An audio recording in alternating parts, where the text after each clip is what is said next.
في يوم الاثنين 17 من صفر من عام 579 هجرية دخل السلطان الناصر صلاح الدين الأيوبي حلب.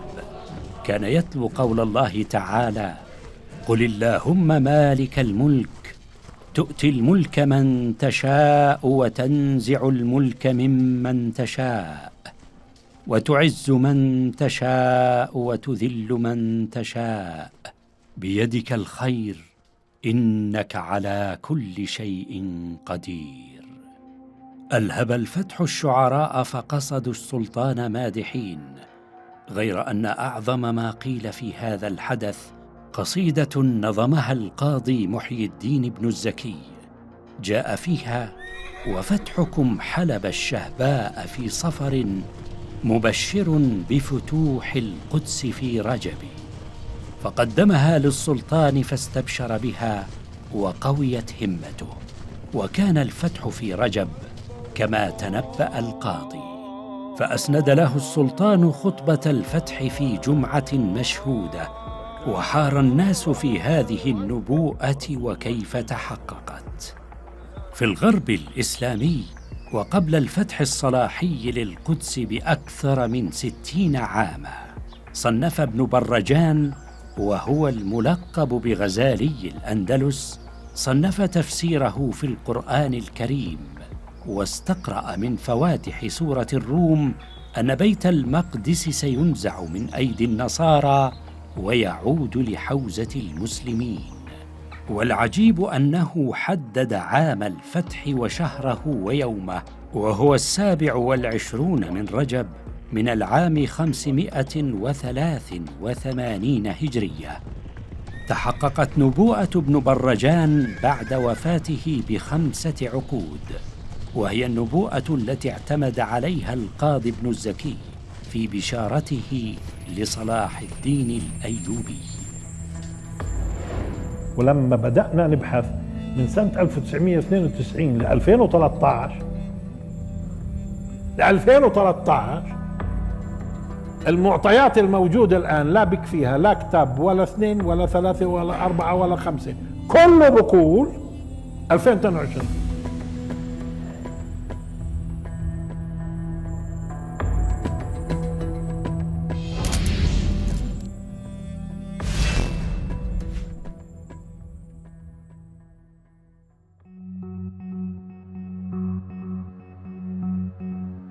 في ثمانينيات القرن الماضي ظهر عالم في الكيمياء الحيوية يدعى رشاد خليفة. كان خليفة يقيم في الولايات المتحدة الأمريكية. قدم خليفة بعض الكتب والأبحاث التي تشير إلى وجود إعجاز عددي في القرآن الكريم، وكان أول من نبه إلى دلالة العدد 19 في القرآن الكريم.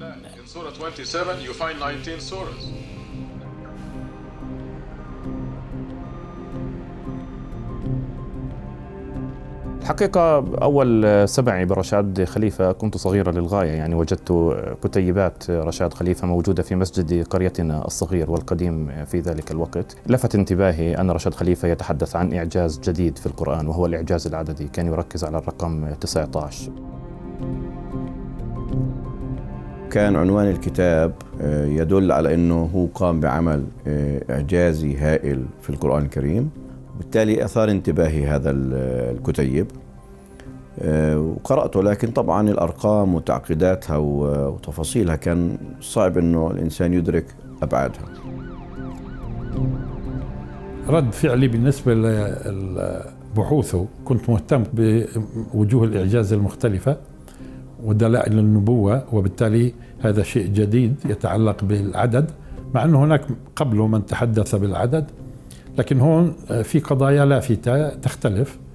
فبدأت يعني قلت لابد أنه ندرس هذا الكلام. بعد وقت وجيز بدأنا ننتبه لدروس ومحاضرات الشيخ بسام جرار التي يتتبع فيها إنجاز رشاد خليفة أو جهد رشاد خليفة. الشيخ بسام في ذلك الوقت تحدث أن بعض المعطيات التي ذكرها رشاد خليفة صحيحة وبعض المعطيات ملفقة، كان يتعمد تلفيقها ولم تكن مجرد أخطاء. طبعا الرجل في البداية لما أخرج الكتاب ما كان يظهر عليه أي نوع من الانحراف، وبدأ يقدم أدلة تتعلق بالعدد ليبين أنه هو رسول من الله. لاقت هذه الأبحاث في بداياتها الأولى ترحيباً من المهتمين في الإعجاز القرآني، لكن ذلك لم يدم طويلاً، فالرجل أعلن نظريته القائمة على اعتماد القرآن وحده مصدراً للتشريع دون السنة، ثم ما لبث أن ادعى النبوة وطالب بإلغاء السنة النبوية والحديث. But God reserved this for a person called Rashad, as we see. لم يكن مسلما، إنما هو بهائي. ومعجزة الرقم 19 اللي قالها رشاد خليفة مش من موقع اللي قاله الأستاذ بسام جرار إنه رقم 19 هو الإعجاز القرآني من خلال هذا الرقم. لا، هم لأنهم يؤمنون أن الشهر 19 يوم والسنة 19 شهر، ولذلك هو ركز على معجزة الرقم 19. موقف علماء المسلمين كان حاضرا من الرجل، ولا سيما أنه ادعى أنه رسول من الله سبحانه وتعالى، ولكن بمعزل عن شخص رشاد خليفة ما يمكن أن نتحدث عنه وهو الجانب الصحيح فيما يتعلق بإعجاز الرقم 19 في القرآن الكريم. لا شك أن هذا الأمر في ذلك الحين أثار جدلا بين علماء المسلمين في ذلك الحين، لأنك تتحدث عن شيء جديد، وهذا الشيء مرتبط بطوائف ومرتبط بأديان ومرتبط بمسلكيات عبر التاريخ. مشكلة مثلا البهائيين يقدسون الرقم 19، السحرة يستخدمون ما يسمى بعلم الحروف أو أسرار الحروف، بعض الاتجاهات الصوفية تستخدم ما يسمى بعلم الحروف وأسرار الحروف، كذلك المنجمين. وبالتالي بطبيعة الحال هذا الجهد كان سينال قدر من التفنيد والرد والدحض، وعزز ذلك طبعا سلوك رشاد خليفة الشخصي ثم ادعاؤه أنه رسول من الله سبحانه وتعالى. الموقف من رشاد خليفة فيه إشكاليتين. أولا، هو قدم نفسه إمام مسجد وخطيب للجمعة ومفسر وعالم في الدين، مع أنه لم يكن مؤهلا لذلك، وهذه أول إشكالية. الإشكالية الثانية أنه عندما انشق وادعى النبوة، وربما ممكن نقول خرج من الإسلام للأسف، هنا بدأ من كان يشكك فيه بدأ يقول: ألم نقل لكم؟ من هذا الباب بدأوا يطعنون بالإعجاز العددي، وهذا أيضا أعتبره موقفا غير موضوعي. في فلسطين تصدى الشيخ بسام جرار لدراسات رشاد خليفة، وقام بمراجعة أبحاثه العددية بشكل علمي ومنهجي، وكانت هذه هي فاتحة لقاء الشيخ مع دلالة العدد القرآني.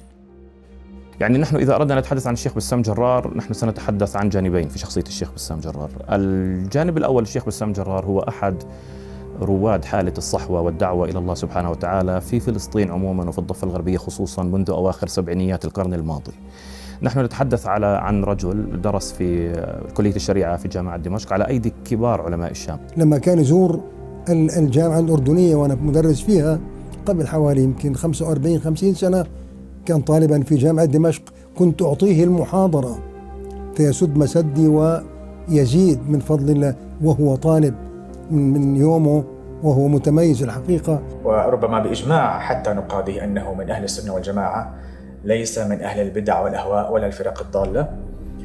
إن شاء الله هو من المستقيمين طبعا في سلوكه أيضا وفي أعماله وفي إنتاجه.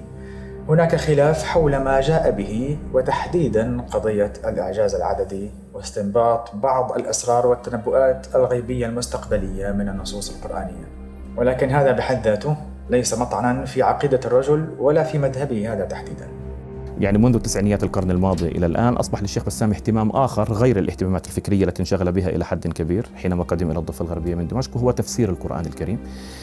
نستطيع أن نقول أن للشيخ بسام جرار منهج فريد في تفسير القرآن الكريم، هذا من الممكن أن يتبدل الناس من خلال دروسه التي باتت ترفع على شبكة الإنترنت على موقع يوتيوب. هذا أعتقد هو الجانب الأساسي للشيخ بسام جرار، وهو في رأيي الشخصي هو الجانب الأهم في شخصية الشيخ بسام جرار. ثم جانب آخر اشتهر به الشيخ بسام جرار لغرابة هذا الجانب، وهو المتعلق بالإعجاز العددي في القرآن الكريم وما يتصل بالإعجاز العددي من نبوءة بزوال إسرائيل عام 2022. كان عندي محاولات شخصية من أجل أنه أقوم بالعد. كنت لما أقوم بالعد مثلا في سورة البقرة ثم أعيد فأكتشف أخطاء ثم أعيد فأكتشف أخطاء، فاكتشفت أن هذه قضية طويلة عريضة. قلت يعني على مسمع من زوجتي، ألقيت كتابه اللي كان فيه بعض الإحصاءات، قلت هذه مسألة تحتاج إلى حبسة يعني سجن. وحصل الحمد لله. في سجن النقب كان مجموعة من الشباب يجتمعون في خيمة الأسير بسام جرار، وقد أبدوا استعدادهم لمساعدته في عملية الإحصاء للتحقق من أرقام رشاد خليفة. وبعد عمل جماعي استمر 5000 ساعة، استطاع الشيخ بسام أن يطلق حكمه على أبحاث خليفة.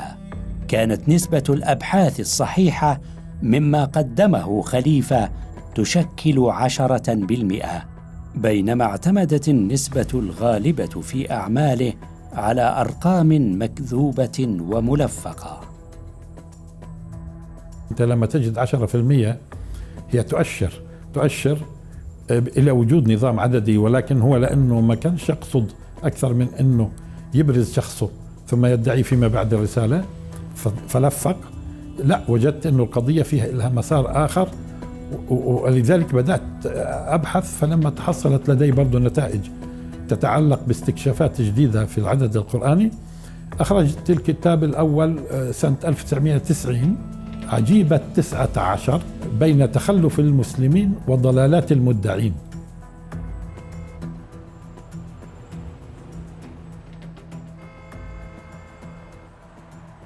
كيف بدنا نفرق بين النبي والكذاب؟ التفرقة الوحيدة عن طريق الإعجاز، ولذلك الإعجاز مهم، والإعجاز في القرآن. الآن إنه الإعجاز يتطور كل ما البشر يتطوروا علميا وفكريا، هذا أمر منطقي. الوجه البياني واحد من أوجه الإعجاز، تحدى القرآن به العرب، لكن هل يقف الإعجاز عند التحدي البياني والإعجاز البياني؟ قطعا لا. القرآن معجز من كل وجه، إعجاز رقمي، إعجاز تاريخي، إعجاز علمي، إعجاز في النسق، إعجاز موسيقي. يا سلام. طبعا كنت أنا دائما أسأل الطلاب، أقول لو جاءك إنسان وقال أنا نبي شو بتقول له؟ قالوا ممكن نقول له دليلك. طيب أجا قال اسمعوا، أنا مستعد أعطيكم أي دليل على أنني نبي أو رسول من الله، بشرط أن لا تطلبوا معجزة. يعجزوا عن تقديم اقتراح. كنت أسألهم هذا السؤال من أجل أن يصلوا إلى نتيجة أنه لا مجال لإثبات النبوة أو الرسالة إلا بالمعجزة، وبالتالي المعجزة هي ضرورة عقلية. الإعجاز اللي أنا أعتقد أنه هو الإعجاز الأقوى، لأنه لا يحتاج إلى مقدمات لغوية أو مقدمات معرفية كثيرة، اللي هو الإعجاز العددي. وهذا الإعجاز العددي هو اللي يبدو أنه سيكون الأكثر قدرة على إقناع الناس باستحالة أن يكون هذا الكتاب تأليف إنسان. لأنه من حق كل أهل العصر أنهم يطلبوا الدليل على أنه هذا من عند الله، لأنه هذه أهم قضية، لأنه بعد إثبات أن القرآن والإسلام من عند الله انتهى. في الكتاب اللي هو إعجاز رقم 19 في القرآن الكريم، مقدمات تنتظر النتائج، وضعت عنوان لماذا هو إعجاز. هي مش مجرد الملاحظات، بعض الملاحظات العددية كافية إنها تثبت أنه هو إعجاز، وإنما هي النظم لما تأخذها متكاملة على وجهها اللي وصلنا له، أنت تكتشف فعلا هو وجه من وجوه الإعجاز. وحتى إذا لم يكن متكامل ولكنه يشير.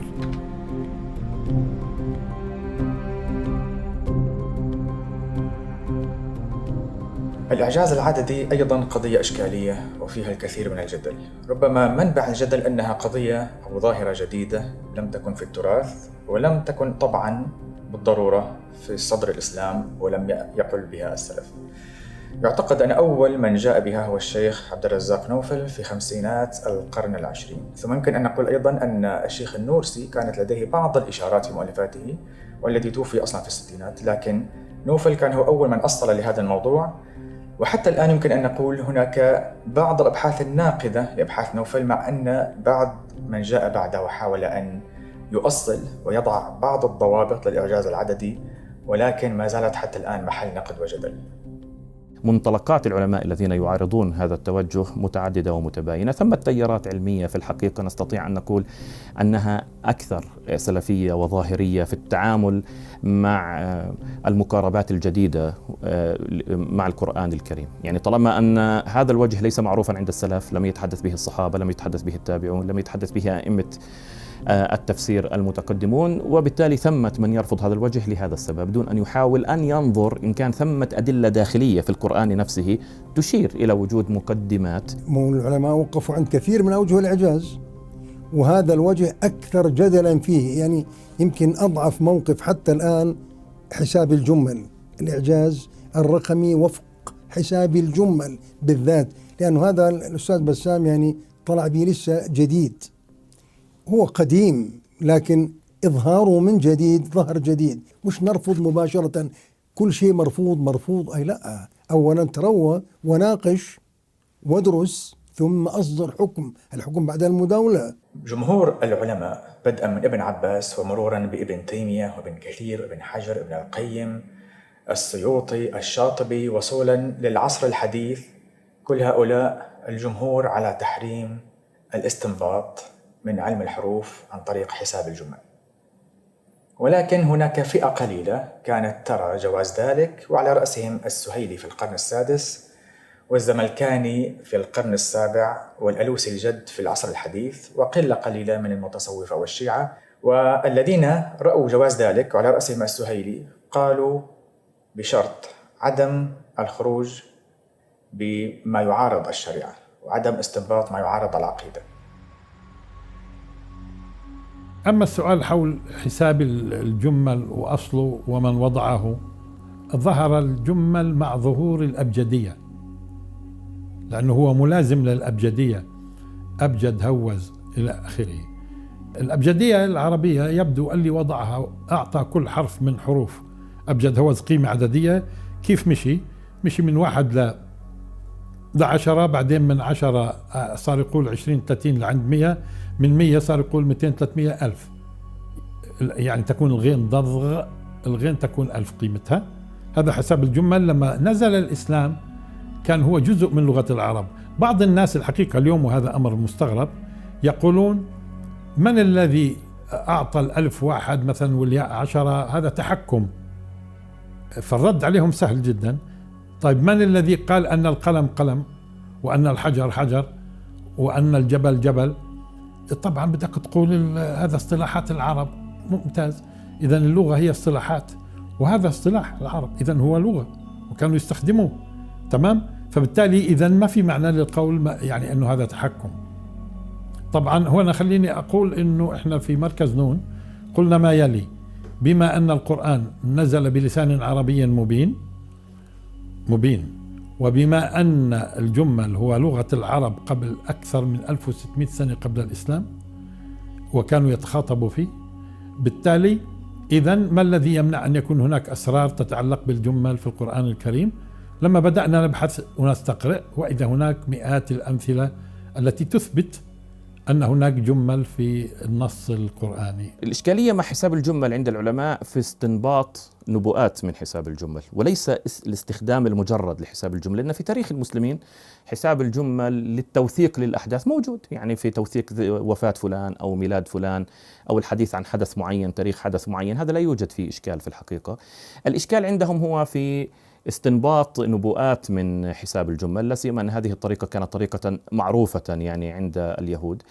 بعض من يرفض حساب الجمل يرفض ذلك أيضا لأنه لم يكن معروفا عند الصحابة وعند السلف، يعني نفس هذا المنطق، نفس هذا المنهج، وأن ثمة أقوام وفرق ومذاهب وأديان ضالة استخدمت ذلك. لكن في الحقيقة لا أرى أن هذه الاعتراضات وجيهة، يعني من حيث المبدأ قد يكون ثمة اعتراضات وجيهة من حيث التفاصيل في مناقشة طريقة الشيخ أو منهج الشيخ، ولكن من حيث المبدأ لا أرى أن هذه اعتراضات وجيهة. كما أن الله سبحانه وتعالى خاطب العرب بلسانهم الذي يعرفونه، لا يوجد ما يمنع أن يخاطبهم أيضا بالقيم العددية طالما أن العرب تواطؤوا على أن لهذه الحروف قيم عددية. هناك إشكالية أخرى بين أن تقول بما لم يقل به السلف وبين أن تقول ما يخالف ما قال به السلف. فالإتيان بحساب الجمل وبمنهج جديد للتفسير ليس مخالفا لما قال به السلف، كما قلنا إذا كان منضبطا أصلا بضوابط معينة وعدم الخروج على قواعد العامة في الشريعة وفي اللغة وفي العقيدة. هل يعقل أن تكون قد اكتشفت شيء لم يكتشفه الصحابة أو علمت شيء لم يعلمه الصحابة؟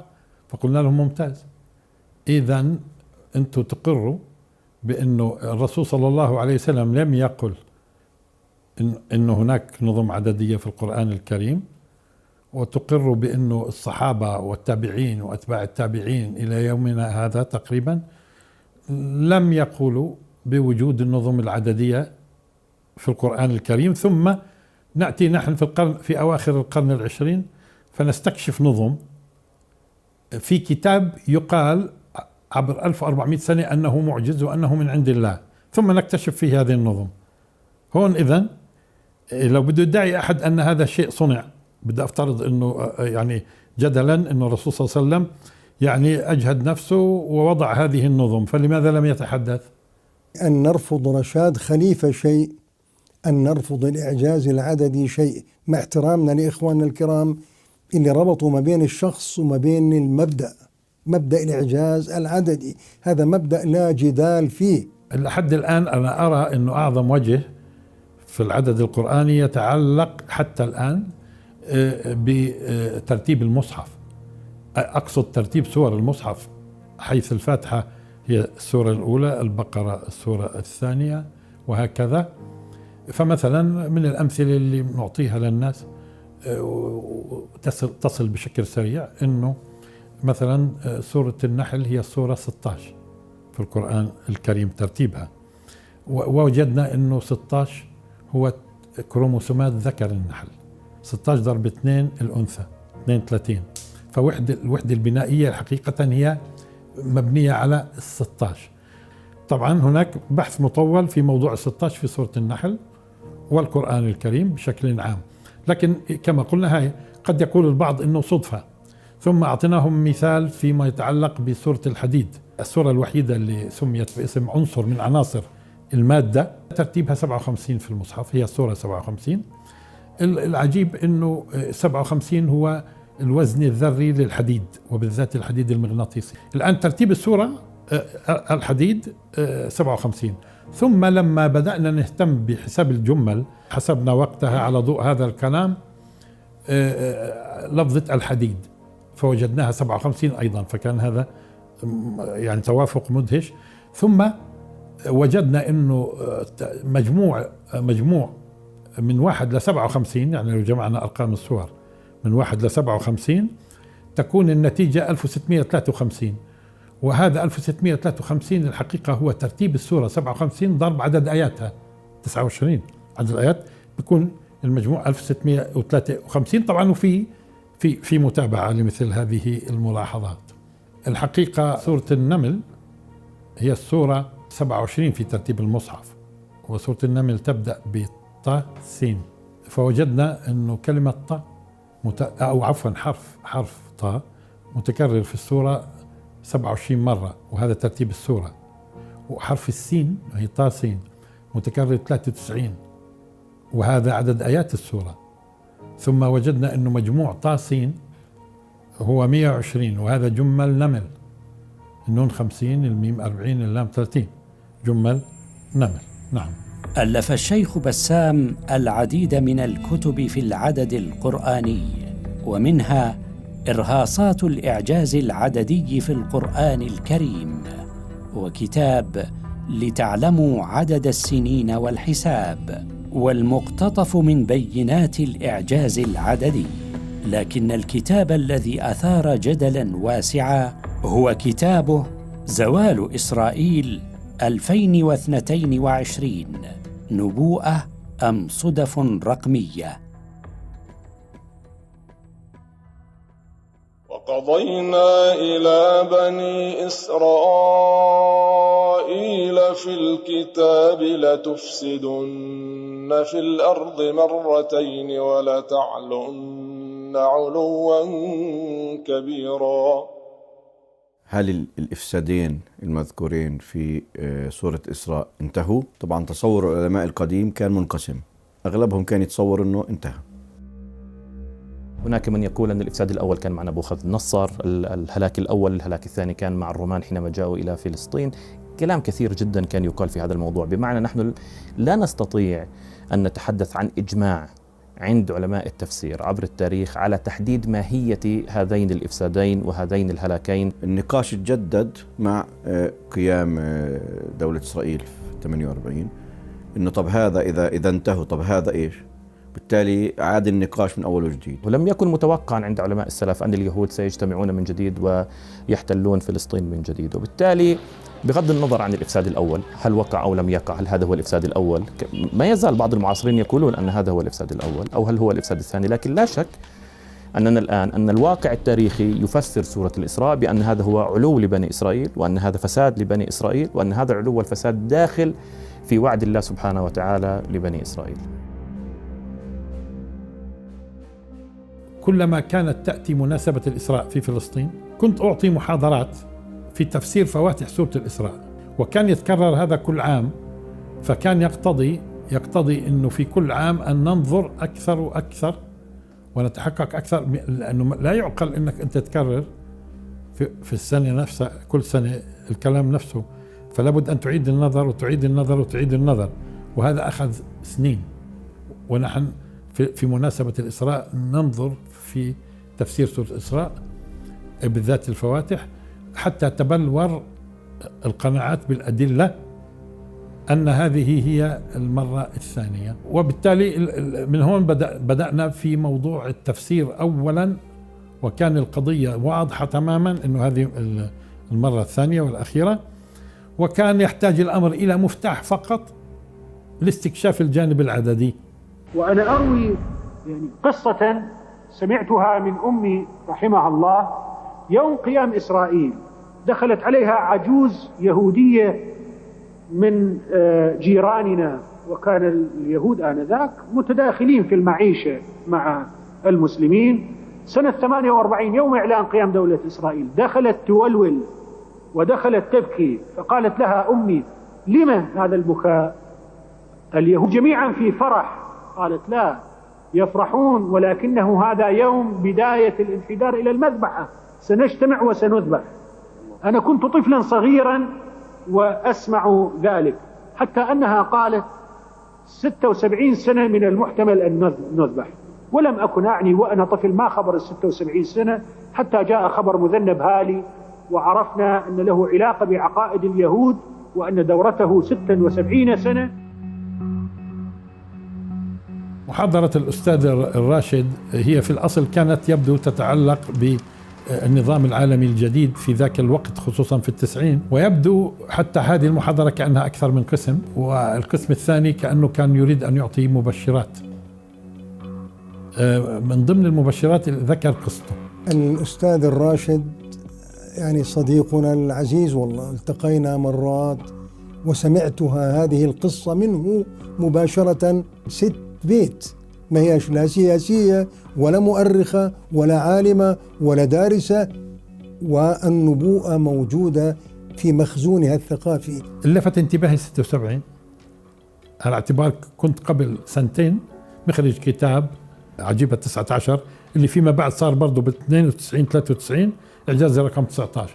إذا المقدمة الضرورية كانت قبل بسنتين، اللي هو الإلمام بالعدد القرآني والنظم القرآنية حتى نستطيع أنه نستكشف موضوع 2022.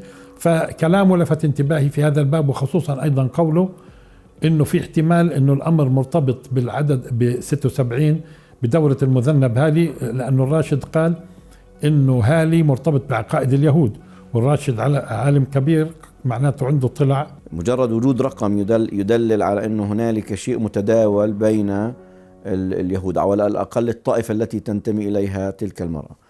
وكون الكتب المقدسة السابقة التوراة والإنجيل محرفة كما نقول كمسلمين، لا يعني أنها خطأ كامل، وإنما يعني أن هنالك جزء منها صواب وجزء منها خطأ. نعم، نحن كمسلمين نعتقد أن الكتب السابقة حرفت، ولكن هذا لا يمنع من وجود بقايا صحيحة في الكتب السابقة بما في ذلك بعض النبوءات، وهذا الأمر أيضا يكاد يكون محل اتفاق بين علماء المسلمين، بل أكثر من ذلك بعض علماء المسلمين كان يعتقد أن هذه الكتب لم تحرف من حيث الألفاظ وإنما حرفت من حيث المعاني، يعني بمعنى أن ثمة نوع من الاتفاق على أن هذه الكتب ما زالت فيها بقايا من الوحي الذي أنزل على الأنبياء. لو استطعنا أن نحصل على نسخ موجودة في زمن نزول الرسول صلى الله عليه وسلم، إحنا متأكدين أنه مش سنجد فيها هاي النبوءة فقط، سنجد فيها النبوءات التي تبشر بسيدنا محمد صلى الله عليه وسلم.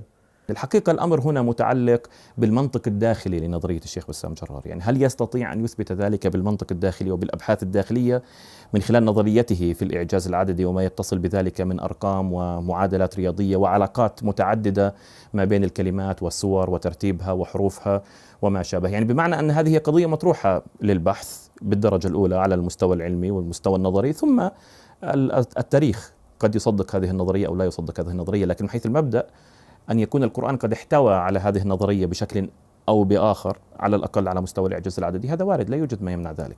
هناك العديد من النبوءات التي تنبأ بها القرآن الكريم عن المستقبل وتحقق بعضها، وما زلنا ننتظر تحقق بعضها الآخر، منها انتصار الروم في عصر النبي صلى الله عليه وسلم، ومنها تمكين المسلمين وانتصارهم على قريش وفتح مكة، وما زلنا طبعا ننتظر النبوءة التي جاءت في أول سورة الإسراء عما سيحدث مع بني إسرائيل من إفساد ثم من انهزام. بدأت البحث في موضوع 2022 بعد ما قرأت محاضرة الراشد حفظه الله، هذا كان سنة 1992 قبل ما يتم إبعادنا، لأنه احنا أبعدنا إلى الجنوب اللبناني في 18، يعني أدخلنا الجنوب اللبناني 18/12/1992.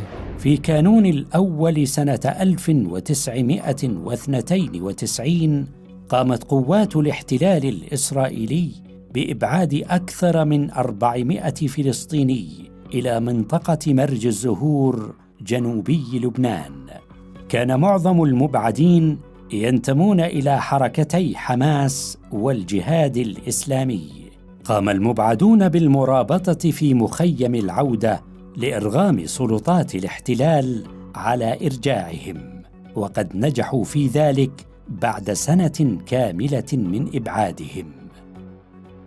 فلما هناك في الإبعاد تفرغت أكثر لدراسة الموضوع، فأصبح البحث أكبر، وتم إخراجه كما قلت في سنة 1993 طبع في البقاع في لبنان.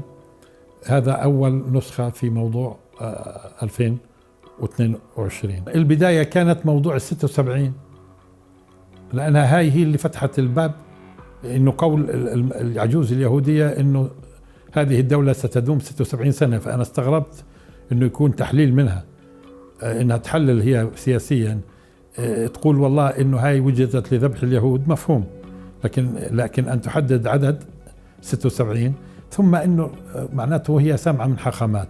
ليش؟ لأنه القرآن قال وأتينا موسى الكتاب في القضية نفسها، وأتينا موسى الكتاب وقضينا إلى بني إسرائيل في الكتاب. هو نفس الكتاب اللي ذكر قبل قليل، وآتينا موسى الكتاب. إذن الكتاب اللي آتاه الله سبحانه وتعالى لموسى هو الذي قضى لبني إسرائيل فيه، هي أولا.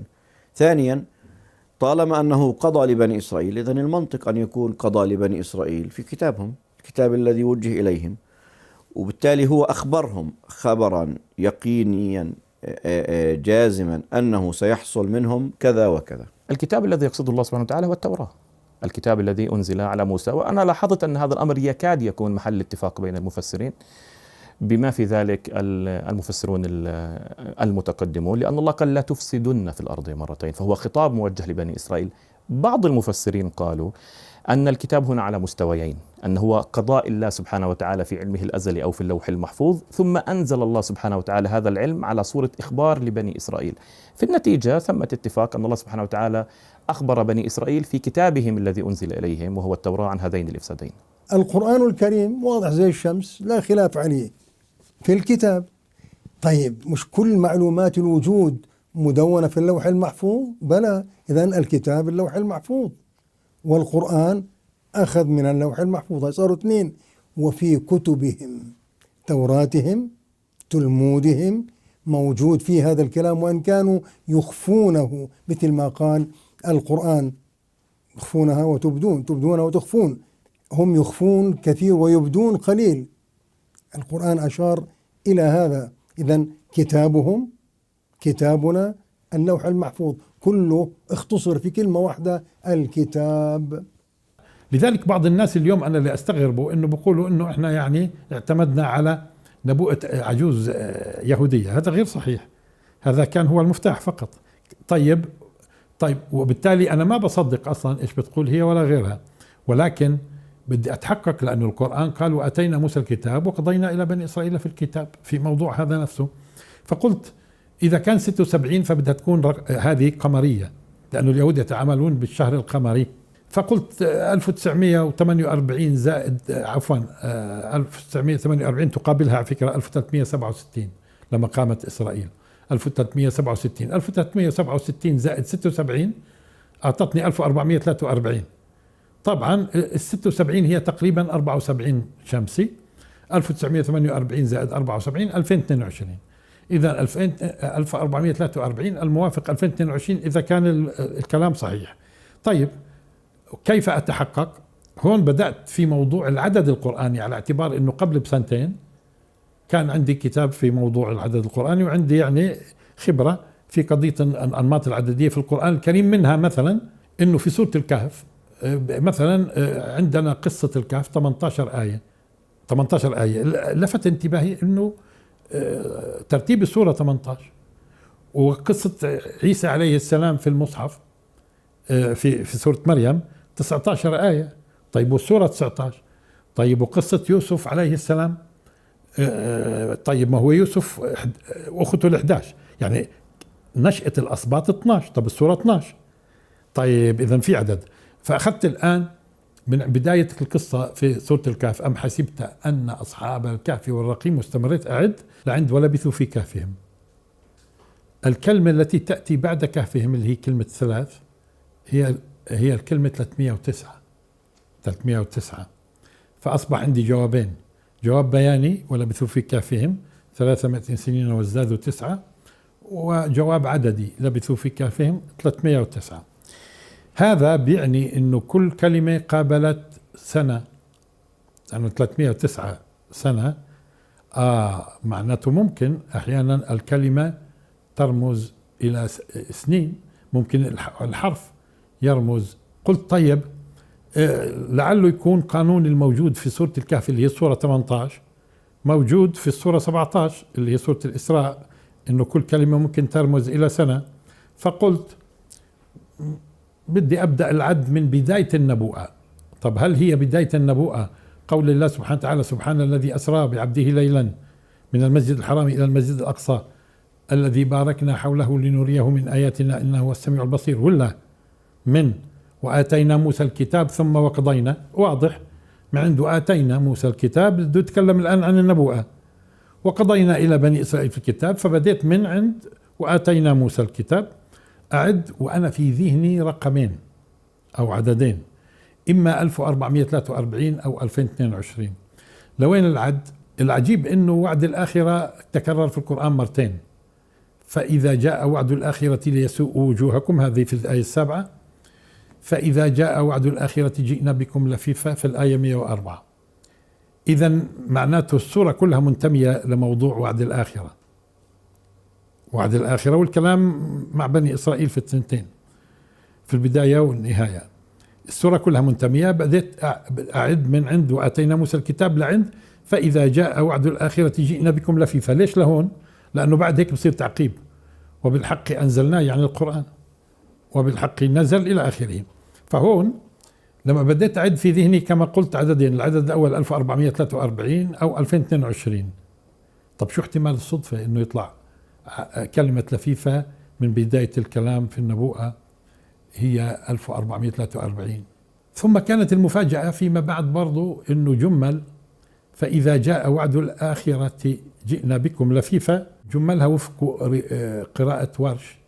فإذا جاء، طبعا متواترة ما هي عن الرسول صلى الله عليه وسلم، فإذا جاء وعد الآخرة جئنا بكم لفيفا 2022، فاجتمع في كلمة لفيفا 1443 و2022. أيضا لفت انتباهي وبالحق أنزلناه وبالحق نزل، التعقيب هذا عن نبوءة، وبالحق أنزلناه القرآن وبالحق نزل. طب شو ترتيب هدول الأربعة؟ طالما إنه لفيفا 1443 إذن 1444 45 46 47 المجموع 5782، وهذا هو التاريخ العبري في العام 2022 ميلادي. طيب ممتاز، لنفرض انه هذه صدف ولكنها صدف لافتة تستحق انه نتابع. أعتقد أن قصة ابن برجان في التنبؤ بفتح بيت المقدس هي بحد ذاتها نقطة فاصلة ومحورية تماما في الجدل القائم حول هذا الموضوع. هو لم يستعمل حساب الجمل ولا علم الحروف، ولكن من حساباته الخاصة والمعروفة مع أنها معقدة استطاع أن يتنبأ بالمستقبل من نصوص القرآن. وجود سلف في هذه المسألة هذا يجعلني مثلا مطمئن أكثر، اللي هو ابن برجان، وهو بعض الناس يعني حتى يعرفوا الناس قيمته العلمية هم بيوصفوه بأنه غزالي المغرب أو غزالي الأندلس. كتابه في التفسير يذكر في قبل 60 سنة أو حتى 61 سنة من فتح القدس أنها ستفتح في 583 هجري. هو تفسير ابن برجان اشتهر أو ابن برجان اشتهر أنه تنبأ بفتح بيت المقدس عام 583، والحقيقة أن هذا الأمر ظل محير للعلماء كيف فعل ابن برجان ذلك. هو شرح طريقته في تفسيره لسورة الروم فيما اسماه حكم دوائر التقدير، لكن تبدو هذه الطريقة غامضة وغير مفهومة، ولذلك تحدث بعض العلماء عن ذلك مثل ابن كثير في البداية والنهاية، أبو شامة في الروضتين، نقلا أيضا عن شيخه السخاوي، يعني بدا لهم أن الأمر غريب وعجيب وليس له علاقة لا بالمكاشفات ولا بالرؤى ولا حتى بعلم الحروف، ظل الأمر غامضا. إذن جزئية التنبؤ بالمستقبل قد تكون صحيحة هنا لو كانت فعلا منضبطة بضوابط ما فيها تجاوزات، لكن حساب الجمل نفسه قد يكون محل إشكال. هذه نقطة يجب حلها أولا. علم الحروف والإعجاز العددي يجب أيضا حل هذه النقطة وربطها بالضوابط الشرعية. أما قضية التنبؤ بالمستقبل فكما صحت تنبؤات ابن برجان، مع أنه وهذا هو الملفت لم يشهد تحققها في حياته، هذا بحد ذاته قد يكون دليل فعلا على صحة هذا التنبؤ. مش بس حساب الجمل ممكن يستخدم في الشعوذة، وكمان الأرقام، وكمان أقول لك القرآن استخدموه. طيب يعني احنا نيجي الآن نرفض الأرقام لأنه استخدموها في الشعوذة والسحر، ونفس الشيء الجمل. ثم الناس هذول اللي يتنبأوا كانوا يتنبأوا مثلا في مستقبل عن طريق الجمل. هذا مش هو المسلك اللي احنا نقصده اطلاقا. احنا نستخدم الجمل المبسط، حتى الجمل اللي اخترع بعد الاسلام ما بنقبله، بناخذ فقط لغة العرب قبل الاسلام ببساطة. طيب هل عن طريق الجمل بنيجي بنحسب وبنقول اذا يحصل؟ هذا كلام غير صحيح. فبالتالي هو لا يصح الحقيقة القول بأنه في استنكار لحساب الجمل، بل بالعكس علماء الأمة استخدموا حساب الجمل في الاستخدامات البريئة العادية زي ما استخدموا الأرقام. طب وين احنا كيف تنبأنا بالمستقبل عن طريق الجمل؟ مش صحيح. كيف يعني مش صحيح؟ لا احنا أنا الآن رويت البدايات كيف كانت، ما لها علاقة بالجمل. الكتاب الأول ما له علاقة بالجمل إطلاقا، ولكن قلنا لعل القرآن مدخر أسرار في الجمل تتعلق بالشيء المستكشف. إذن هي القضية معاكسة، مش إنه عن طريق الجمل وصلنا للنتيجة. النتيجة موجودة. هل الجمل أيضا موجود كنظم في هذا الباب؟ فقط هذا هو مختلف تماما عن الصورة الموجودة في موضوع الشعوذة والتنبؤ بالمستقبل. طيب بعض الناس يقولوا أنت بتتنبأ بالمستقبل. طب كيف تتنبأ بالمستقبل؟ إحنا بنستقرأ القرآن ولا بنتنبأ بالمستقبل؟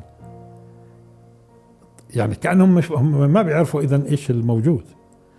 هي مشكلة فعلا الناس اللي بتتعامل مع عناوين مش تلاحظ الأبحاث. هناك طريقتان للتعاطي مع أطروحة الشيخ بسام جرار. في هناك الطريقة الخارجية، يعني بمعنى البعض لم يدخل إلى عمق النظرية، لم يناقش الأرقام، لم يناقش المراجعات، منهج الشيخ بسام جرار، وإنما ينظر إلى المعطيات الخارجية السياسية، يعني بمعنى لا يرى أن ثمة مقدمات كبيرة من شأنها أن تبشر بقرب زوال إسرائيل. هذا الموقف ربما قبل 5 سنوات أو 10 سنوات كان مختلفا، لأن ثمة فترة زمنية ربما تبدو كافية لحصول تحولات تفضي إلى زوال إسرائيل، أو على الأقل تفكيك الكيان الصهيوني، أو حصول حدث كبير داخل الأرض المقدسة. الآن مع اقتراب الزمن، مع وقت النبوءة التي يتحدث عنها الشيخ بسام جرار، ربما تصاعدت هذه التساؤلات على مستوى المعطيات التي هي من خارج النظرية، المعطيات السياسية. ولذلك أنا الحقيقة من سنة 1992 كنت حذر، حتى لما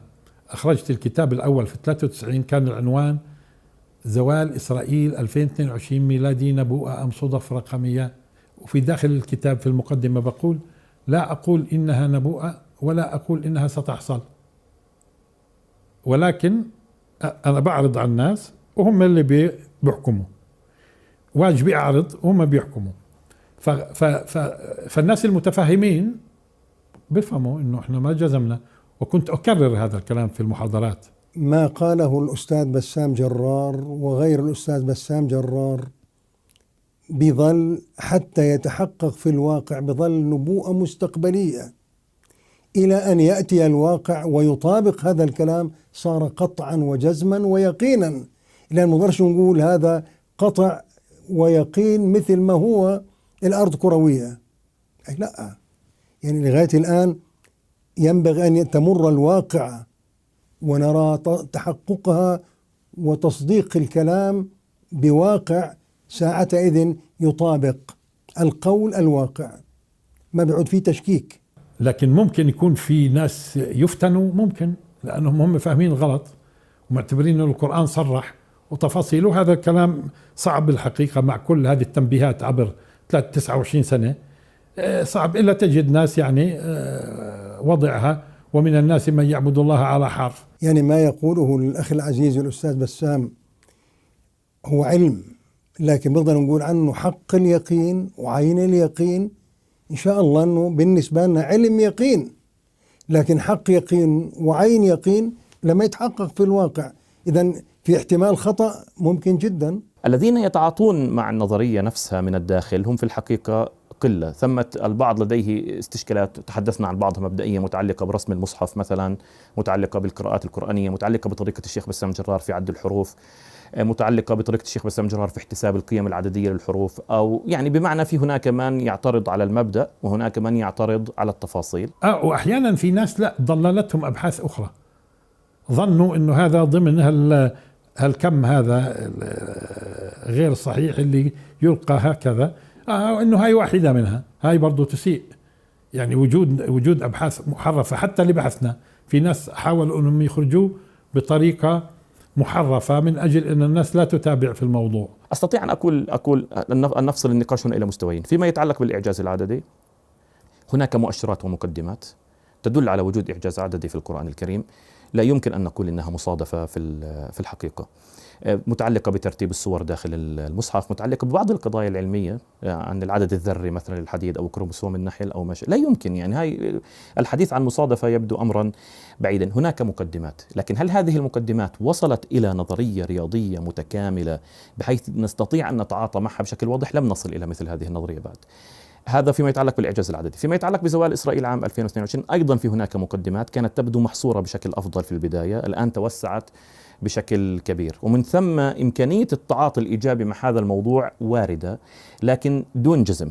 الحقيقة الذي يدرس دراسة حقيقية موقفه راح يكون مختلف تماما، لأنه راح يجد أنه في نظم فسر حتى لو ما كانش بدها تزور إسرائيل، شو تفسير هذا الكلام. ولذلك أنا أقول عبارة أنه إذا لم تزل إسرائيل في العام 2022 فهذا شيء عجيب. ليش عجيب؟ إذا العجيب مش زوالها، العجيب عدم زوالها، لأنه ما معنى هذه النظم أنا أعتقد أن الشيخ أصاب في طرح هذه الفكرة على الناس بغض النظر عن صوابية النتائج، لأن أنت عندك مقدمات ظهرت بين يديك أنت تريد أن تطرحها للناس. الناس الآن هي تنظر فيها، تناقشها، تطورها، الزمن يثبت صوابها أو لا يثبت صوابها. يعني بمعنى أنت عندك علم لا تريد أن تكتم هذا العلم، ولكن أنت تريد أن تقدمه لهذا الناس. الآن يبقى ثمة نقاش آخر وهو التوسع في هذه الفكرة. هل أصاب الشيخ في التوسع أم كان يفترض أن يطرح هذه الفكرة عند الناس في المقدمات الأولية التي أوجدها، ثم يجري يعني تطوير هذه الفكرة ومناقشتها وبحثها. لكن ربما لاحظ الشيخ بسام جرار أن تطوير هذه الفكرة لا يجري كما ينبغي عند الأوساط العلمية المختلفة يعني في الساحة الإسلامية، فاهتم هو بهذا الموضوع وكرس جهدا كبيرا من وقته لهذه القضية.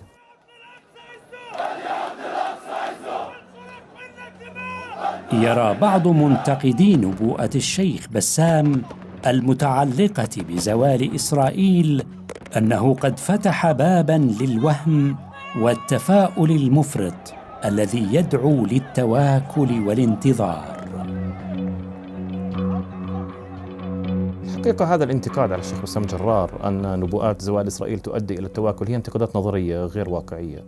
كلنا نعلم النبوءة، يعني حينما سمع نور الدين زنكي ثم سمع صلاح الدين عن قرب تحرير فلسطين، وهي النبوءة المبنية على تفسير ابن برجان يعني لسورة الروم في ذلك الوقت، أنه تحمس أن يكون هو الذي سوف يحرر بيت المقدس من الصليبيين في ذلك الحين. يعني بمعنى هذه النبوءات يفترض أن تعطي دافعية، يعني طالما أن الأمر واقع وقريب فلماذا لا نبذل الجهد لتحقيق هذا الأمر وكي يقع هذا الأمر ويتحصل على أيدينا. إذا رجعنا لتاريخ الشعوب سنجد أن اللي بقود الناس هو اللي بيحدثهم عن المستقبل الذي يخالف الواقع الذي يعيشون فيه. الناس مدركين للواقع وعايشين تحت ضغوطه ويأسه وإحباطه، فالنبوءة تأتي لتقول للناس انظروا للمستقبل. أكثر ناس كان عندهم نبوءات تتعلق بالمستقبل الصحابة، وحتى أن الرسول صلى الله عليه وسلم لما حصرت المدينة بالأحزاب والقرآن قال وبلغت القلوب الحناجر، في هذا الوقت بشرهم بفتح بلاد الروم وبلاد الفرس، ولم يعرف البشر ناس فعالين ومتحركين كالصحابة فتحوا العالم وأنقذوا البشرية في حين، وما شفناهم متواكلين. إذن الناس اللي ما بيعرفوا طبيعة البشر ما بيعرفوا إنه الإنسان إذا يأس وقتها يحبط ويتوقف عن العمل إذا يأس، إنما إذا فتح له باب الأمل يتحرك. وإحنا في مرج الزهور كنت أشرح للوفود والضيوف القادمين، فيوم عم بشرح لوفد من الوفود وإذا بسمع صوت من بين الوفود شخص يقول إذن بما أنه هذا واضح أنه راح يكون من الآن يبدو يجب أن نستعد. شوف كيف فهمها من الآن يبدو يعني هو شايف، هو أصلا كل الإعلام اليوم اللي مسلط للعرب وللمسلمين في محاولة تيئيسهم إنه خلاص إسرائيل واقع ودول عظمى ونووي وتفاصيل. طيب مشان إيش؟ مشان أنت تستسلم، وحتى لما بيشوفوك استسلمت وبدأت وما عودتش تتحرك في الاتجاه السليم بدسوك. اللي بدي أقوله أنا مشان يكون كلامي دقيق، بلاش يفهم إنه مثلا إنه الشيخ اللي بقول هيك، أنا اللي بقول هيك. إنه في حدث في غاية الخطورة والأهمية سيحدث في 2022 1443. هذا الأرقام القوية اللي بتشير له. هذا الحدث سيكون له تداعيات. هل سيكون هذا الحدث بداية وتستمر إلى أن تحصل الصورة النهائية في نفس السنة أم ستستمر وتتداعى خلال سنوات بعد ذلك؟ الاحتمالين موجودات. يعني من سنة 92 بدأ الأستاذ بسام يطرح مثل هذه الأطروحات. الحقيقة مثل ما قلنا زعماء إسرائيل نفسهم بيطرحوا نفس القول، فهناك ما يبرر ما يقوله الأستاذ بسام، كلام الله أولا ثم كلام زعماء الصهاينة ثانيا. التاريخ والتحليل السياسي بيقول إنه هذا الجسم يستحيل استمرار وجوده. Human Rights Watch في تقريرها سنة 2020 تكلمت عن أنه هذا نظام فصل عنصري. لما تصف نظام بلد بأنه نظام فصل عنصري، هذا بيعيد في ذهن البشرية بكاملها نظام الفصل العنصري اللي كان في جنوب أفريقيا، اللي في النهاية البشر ما قدروش يتقبلوا وجوده، لأنه تقبل وجود نظام فصل عنصري في مكان يعني أن تثير العنصريات والقوميات والقضايا المفجرة للحياة الإنسانية في كل مكان. في يوم من الأيام من سنين قليلة اتصل في صحفي قال لي بدي أسألك، طب شو المناسبة إنك صرت الآن بدك تسأل في موضوع 2022؟ قال لي لأنه مؤتمر هيرتزليا هذا اللي يعقد كل سنة وتقدم فيه أوراق من مفكرين حول مستقبل إسرائيل، قال لي أول مرة في هذا المؤتمر تطرح أوراق تحذر من احتمال زوال إسرائيل، ديروا بالكم.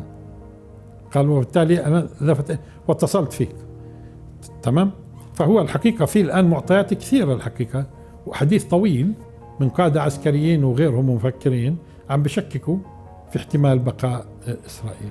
أضف إلى ذلك أحداث الثورات العربية وما يسمى بالربيع العربي رغم مجرياتها المؤلمة والمأساوية الموجودة الآن، ولكنها فتحت المنطقة على احتمالات التغير واحتمالات التبديل. بالحرب الأخيرة مثلا التي حصلت داخل قطاع غزة كشفت أن الكيان الصهيوني يفتقر للعمق الاستراتيجي، بمعنى لو كان هناك حرب حقيقية من جبهات متعددة قادرة على إنجاز معركة تحرير، على الأقل معركة نصر ضد إسرائيل في وقت قياسي وفي وقت وجيز. إذا كانت حركة مقاومة محاصرة في شريط ساحلي ضيق تمكنت من فرض حظر طيران جوي على الكيان الصهيوني. ثم إسرائيل في الداخل الآن إيش بيقولوا هم عن أنفسهم؟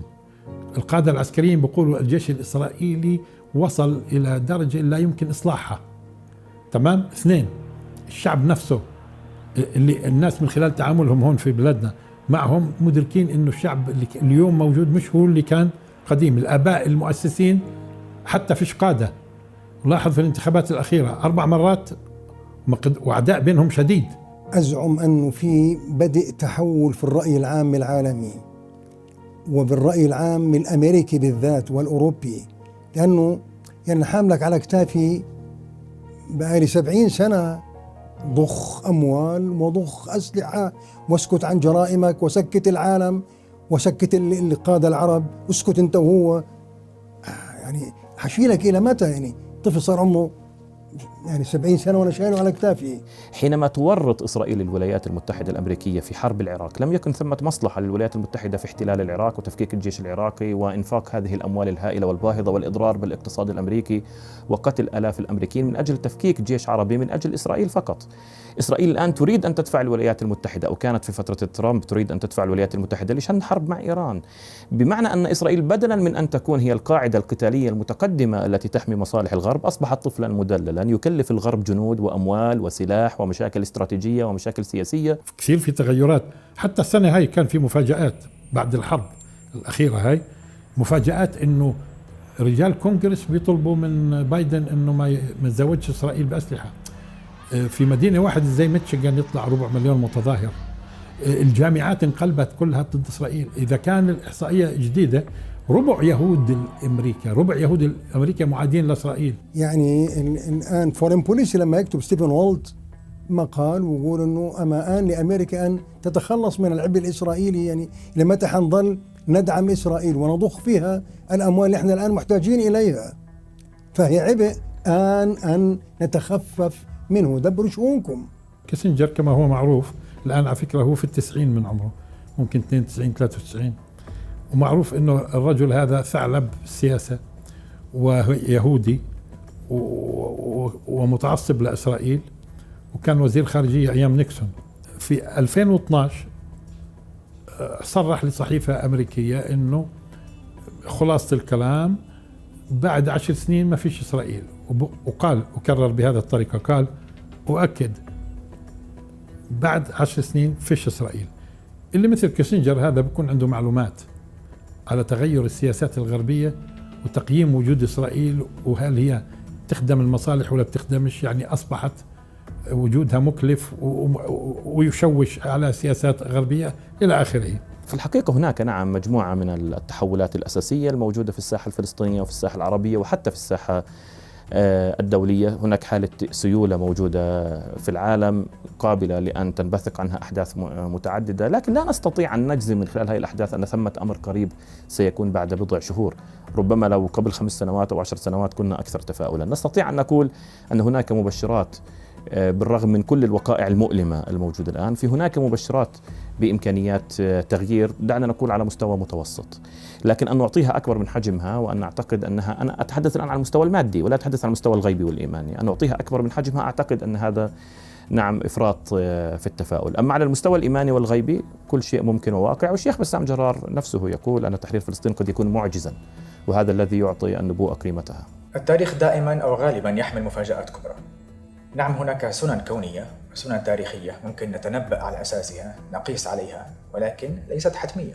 وهناك الكثير من المفاجآت التي لم يكن متوقعا حدوثها، أو على الأقل ليس بنفس الحجم وبنفس التداعيات التي حدثت. منها مثلا سقوط الاتحاد السوفيتي قبل أقل من سنة، ما كان أحد يتوقع ذلك الانهيار الكبير. الثورات العربية أو الربيع العربي في 2011 وما جاء بعدها من انقلابات سياسية وهزات كبيرة سياسيا واجتماعيا، هذا أيضا مع أن البعض تنبأ به أو يقول أنه كان متوقع له لكن ليس بنفس الحجم. إنشاء إسرائيل نفسه ربما لم يكن متوقعا بهذه الطريقة، وبنفس الشكل ممكن نقول انهيار إسرائيل قد يكون أيضا بشكل غير متوقع، مع أن الكثير من المحللين ما زالوا منذ تأسيسها وحتى الآن يتوقعون أنها لن تدوم طويلا. الواقع أن هذه النبوءة قد تصيب وقد تخطئ، احتمالات إصابتها واردة واحتمالات خطأها واردة، ونحن تحدثنا يعني عن كلا الوجهتين. مطلوب من الإنسان أن لا ييأس وأن يؤمن بالله سبحانه وتعالى، وأن الله سوف يغير هذا الواقع. قد يحصل هذا في 2022 وقد يحصل بعد ذلك. ليس مطلوبا من المؤمن أن يضمن النتائج، مطلوب من المؤمن أن يبذل وسعه، أن يقوم بالواجب، وليس أن يضمن النتائج. وبالتالي التعلق العاطفي مع النبوءة خطأ، فضلا عن أنه خطأ من ناحية علمية ومن ناحية منهجية، لأنها ليست نصا قرآنيا، هي محاولة لاستنطاق القرآن، وهذه المحاولة عليها ملاحظات وربما يعني تخطئ بقدر ما أنها ربما تصيب. لكنها مغامرة تستحق إنه ليش؟ لأنه إذا حصلت ووقع الأمر عندها سيكون هي مفرق تاريخي يتعلق بإقبال الناس على القرآن. أنهم ناس، ما هو لغة الرياضيات الآن لغة عالمية، أنت تستطيع الآن، واليوم المسلمين مثقفين موجودين في كل العالم وبيستطيعوا يتكلموا كل اللغات، ولما تقول للناس تفضلوا هذا هو القرآن الكريم، كل كلمة في مكانها، كل آية في مكانها، كل حرف في مكانه، ثم تنهار الدراسات الاستشراقية عبر والتشكيكية اللي كانت عبر قرون، بدها تشكك في القرآن وكتابة القرآن وترتيب القرآن وحروف القرآن، وزاد وما زادش ونقص وما نقص، هالكلام هذا الجدل طويل، الحرب الشديدة على الفكرة الإسلامية، كله بنهار عن طريق ما نسميه بالنظم العددية. فإذا هي مغامرة مستحقة إنك تدخلها، ومش يجي الناس يقولوا لك أنت ما جيتش تقول إلا في 2022، لا إحنا قلنا قبل 30 سنة ماشي. هو تصور شو راح يكون ردود فعل البشر مش المسلمين. نعم، الناس اللي أوتوا العلم بالوعد قبل حصوله، الناس اللي أوتوا العلم بالوعد قبل حصوله، ما لهم هذول لما بيحصل الحدث ومنقول لهم اقروا هاي الوعد، هاي الحدث، قل آمنوا به أو لا تؤمنوا، إن الذين أوتوا العلم من قبله إذا يتلى عليهم هاي الوعد، هذا بعد الحصول، هاي الوعد شو مكتوب في القرآن؟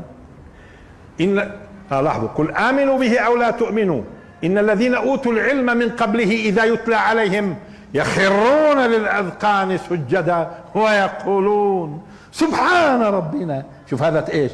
هذا تعجب، سبحان ربنا إن كان وعد ربنا لمفعولا، ويخرون للأذقان يبكون ويزيدهم خشوعا. انتم من الناس اللي بيكونوا راح يحصل معهم هذا ان شاء الله، ما هي مش بعيدة، ما تظنوش انها بعيدة يعني.